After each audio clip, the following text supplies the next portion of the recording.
hug. Heart, heart, spouting whale. Rebecca often used the fat, spouting whale emoji. Adelaide had no idea what it was meant to symbolize. She wrote back, "Breakup was probably for the best anyway. I was sad, but I slept it off and had eggs for breakfast, and now I'm feeling much better." You're very mature. Spouting whale, spouting whale, spouting whale. Adelaide was not at all mature, and the breakup wasn't for the best. But she didn't want her mother to spiral into anxiety. That was something Rebecca was inclined to do, with Adelaide off at boarding school.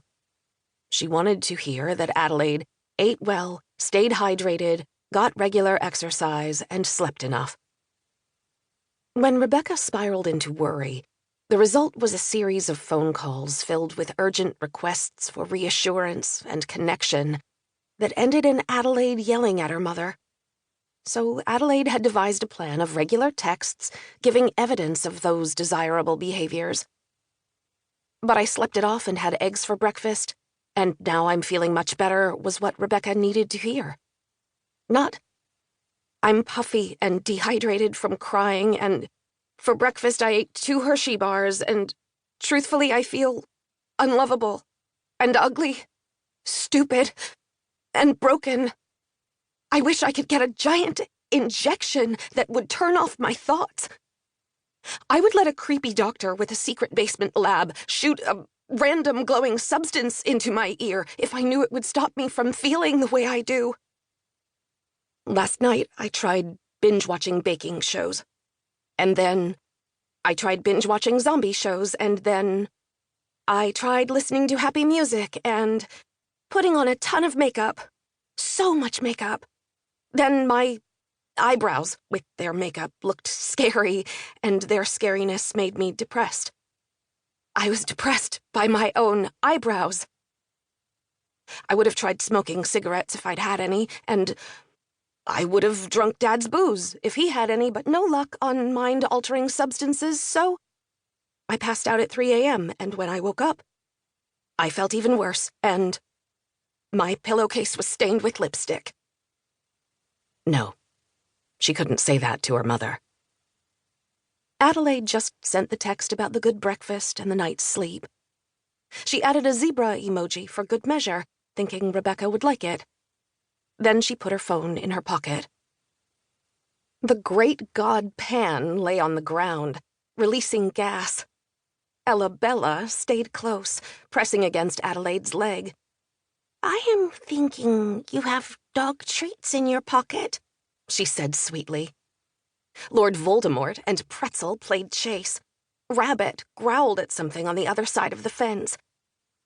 And suddenly, a boy appeared. He was already in the run when Adelaide saw him, standing under a tree. He had a fluffy white dog on a leash. Adelaide recognized the dog. It was Beecake. Beecake belonged to Sonny Caspian Lee. A beat later, Adelaide recognized the boy as well, though she was sure she'd never seen him at Alabaster.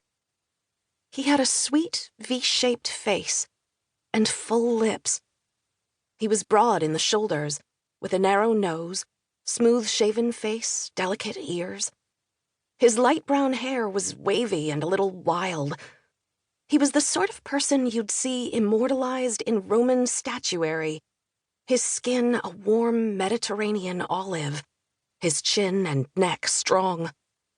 He wore a light cotton jacket, a blue t-shirt, loose jeans, and green suede sneakers with blue stripes.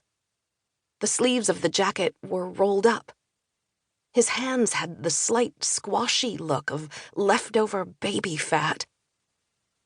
She knew him. She was certain of it. He nodded at her, walked over, and draped himself onto the bench. There was something unusual going on with one of his legs. He walked with a roll of his left hip, and the fabric of his jeans flapped around that leg. She remembered his walk.